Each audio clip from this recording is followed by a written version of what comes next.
तो हम लोग वृत्त कक्षा 10 में पढ़ रहे थे, तो उसका देखते हैं प्रश्न। देखिए कई बार ये पूछा गया, एक वृत्त एक चतुर्भुज एबीसीडी की चारों भुजाओं को स्पर्श करता है। यानी कि एक चतुर्भुज है, स्पर्श कर रहा है, इसका मतलब उस चतुर्भुज के अंदर जो है हमारा वृत्त होगा। तो हम लोग देख लेंगे इसको।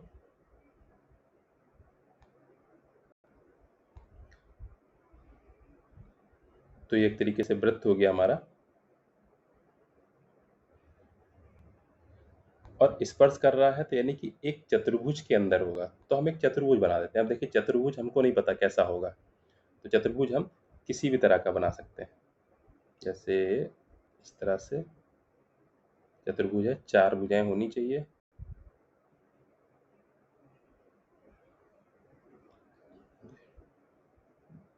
तो हमारी चार भुजाएं हो गई, इनको हमने कुछ भी नाम डाल दिया यहाँ पर, ए बी सी और डी।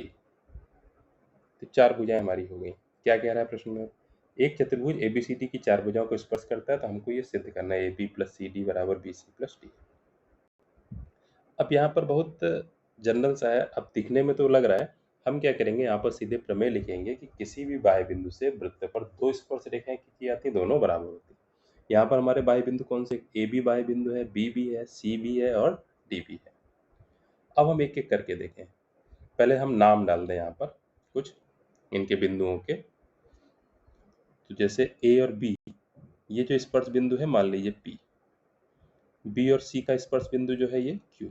सी और डी का स्पर्श बिंदु आर। डी और ए का स्पर्श बिंदु एस। तो ये हमारे चार स्पर्श बिंदु हो गए। तो चार स्पर्श बिंदु हो गए। अब हम क्या करें, स्पर्श रेखाओं को देखें। बाह्य बिंदु है क्या हमारा ए से कौन कौन सी स्पर्श रेखाएं खींची गई, एपी और एएस। ये बराबर बराबर होंगे, तो इनको हम कुछ नाम डाल दें। मान लियो माना हमने एपी जो है इसके लंबाई लिख दें कि एपी की लंबाई हमारी एक्स थी, तो इसलिए जो एएस की लंबाई है वो भी हमारी एक्स हो जाएगी। इसी तरह से दूसरा बाह्य बिंदु ले लें हम लोग बी। बी से कौन कौन सी स्पर्श रेखाएं खींची गई, बीपी और बीक्यू। इनकी लंबाई हम लोग वाई डाल दें, तो ये वाई ये वाई। तो ये दो हमारी स्पर्श रेखाएं हो गई, कितनी कितनी लंबाई की, वाई और वाई। इसी तरह से सी से हमारी स्पर्श रेखाएं खींची गई, सी क्यू और सी आर। तो सी क्यू और सी आर, तो इनका कुछ नाम डाल दें। मान लीजिए इनकी लंबाई जेड जेड है, तो ये जेड और ये सी आर की लंबाई भी जेड हो गई। इसी तरह से हमारा है डी बिंदु। डी से दो स्पर्श रेखाएं खींची गई, कौन कौन सी, डी एस और डी आर। तो इनके भी हम नाम डाल दें। मान लो एक्स वाई जेड और कुछ भी, मान लो यू नाम डाल दिया हमने, तो ये यू और ये यू, तो यू और यू हो गई हमारी। तो इस तरह से हमने देखा यहाँ पर कि हमने चारों स्पर्श रेखाओं को नाम डाल दिया। अब हम यहाँ पर देखें कि हमको सिद्ध क्या करना था, A B plus C D. A B plus C D मान रख दें। ए बी का मान क्या है, देखिए चित्र में ए से लेकर बी तक इनकी लंबाई क्या है, X plus Y, plus C D की लंबाई क्या है, Z plus U, Z plus U. ये हमारा एलएचएस निकल आया। आरएचएस हमें किसके बराबर सिद्ध करना था, B C plus D A. तो बी सी की लंबाई क्या है, देखिए Y plus Z, plus D A की लंबाई क्या है, X plus U, X plus U. अब हम देखें तो हमारा एलएचएस में क्या बन गया, X plus Y plus Z plus U. RHS में क्या बन गया, X plus Y plus Z plus U, same बन गया। तो देखिए इस तरह से प्रश्न बना। तो हमने क्या करा, सबकी लंबाइयां लिखनी और बहुत आसानी से ये सिद्ध हो गया। ये सोचने का तरीका है। और बाकी अगर हम लंबाइयां बराबर बराबर करते हैं, यहाँ पर जैसे करते, ए से दो स्पर्श रेखाएं खींची गई, ए पी बराबर ए एस समीकरण एक। बी से दो स्पर्श रेखाएं खींची गई, बी पी बराबर बी क्यू समीकरण दो। इसी तरह से सी वाले करते, डी को करते, फिर चारों समीकरणों को हम एक बार एलएचएस लिखते, एक बार आरएचएस लिखते, उनका मान रखते, और जो बराबर बराबर है उनको हम रख देते उनकी जगह पर। तो इससे भी हमारा लगता। लेकिन इस तरह से जो है ये प्रश्न ज्यादा आसानी से लगा। फिर यहाँ पर है दो संकेंद्रीय वृत्तों में। तो संकेंद्रीय वृत्त है, एक मान लीजिए हमारा बड़ा है, एक हमारा छोटा है। संकेंद्रीय का मतलब हुआ कि केंद्र एक ही, यहाँ पर केंद्र एक ही है। बड़े वृत्त की जीवा, तो बड़े की हम जीवा बना लें जो छोटे को स्पर्श करती है।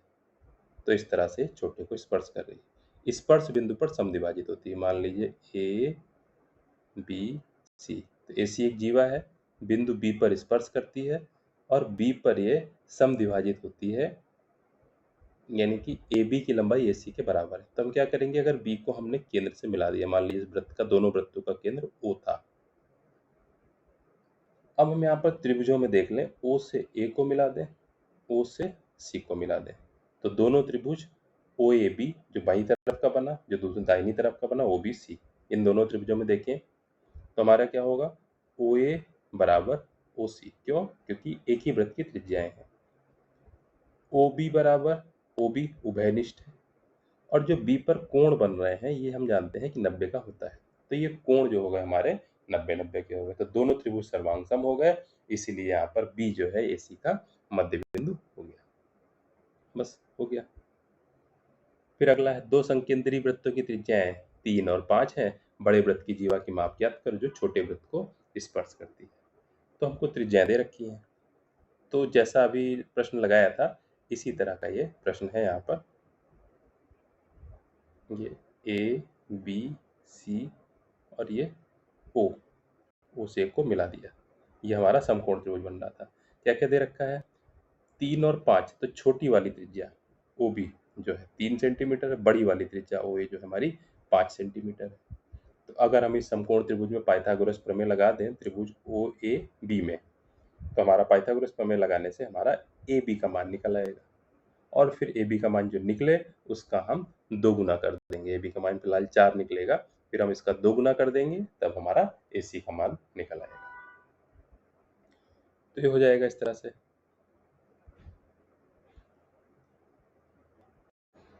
तो ये हमारा प्रश्न यहाँ पर हो गया कि दो वृत्त पी पर अंतः स्पर्श करते हैं। चित्र में दिख रहा है कि एक छोटा वृत्त है, एक बड़ा वृत्त है, अंतः स्पर्श अंदर से स्पर्श कर रहे हैं। देखिए वृत्त बाहर से भी स्पर्श कर सकते हैं।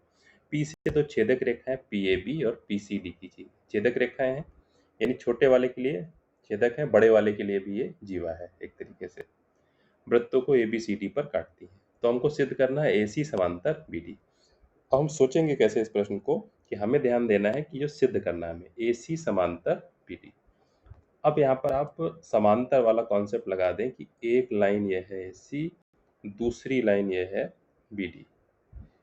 ये दोनों समांतर होंगी कब, जब इनको एक रेखा और काट रही हो और उस रेखा से बने कोण कौन कौन से संगत कोण बराबर हों। जैसे ये ऊपर वाला कोण, तो ये हमारे संगत कोण हो गए, या फिर इधर हमारा बाहर वाला कोण और ये संगत कोण हो गए, या फिर अब 4 संगत कोण बनेंगे यहाँ पर, या फिर हमारा ये नीचे वाला कोण तो इधर नीचे वाला कोण, या इधर नीचे वाला ये लाल से जो बना हुआ है ये बराबर हो गए, ये संगत कोण हो गए। और कब होंगे, एकांतर कोण। एकांतर कोण इस तरह से मान लें जो जेड के कोने पर बनते हैं, सीधा जेड या उल्टा जेड, यानी कि इस तरह एक तरह से ये वाले कोण बराबर सिद्ध हो जाए, या फिर इधर वाले कोण आपस में बराबर हमारे सिद्ध हो जाए।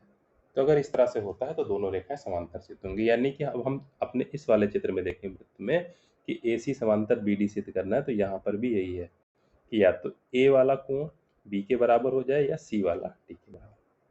अब हम देखें यहाँ पर हमने प्रमेय पढ़ रखी थी कि स्पर्श रेखा और जीवा के बीच बना कोण, जैसे हम यहाँ पर एक स्पर्श रेखा है TPT डैश और जीवा है हमारा PAB, तो कोण कौन सा बना, ये जो लाल से निशान लगा हुआ TPA, ये कोण। अब हम छोटे वृत्त के लिए बात करें तो छोटे वृत्त में हमारा जो हमारी जीवा है वो क्या है, पीए के द्वारा शेष वृत्तखंड पर कौन सा कोण बन रहा है, सी, तो सी के बराबर होगा, ये हमने प्रमेय पढ़ी।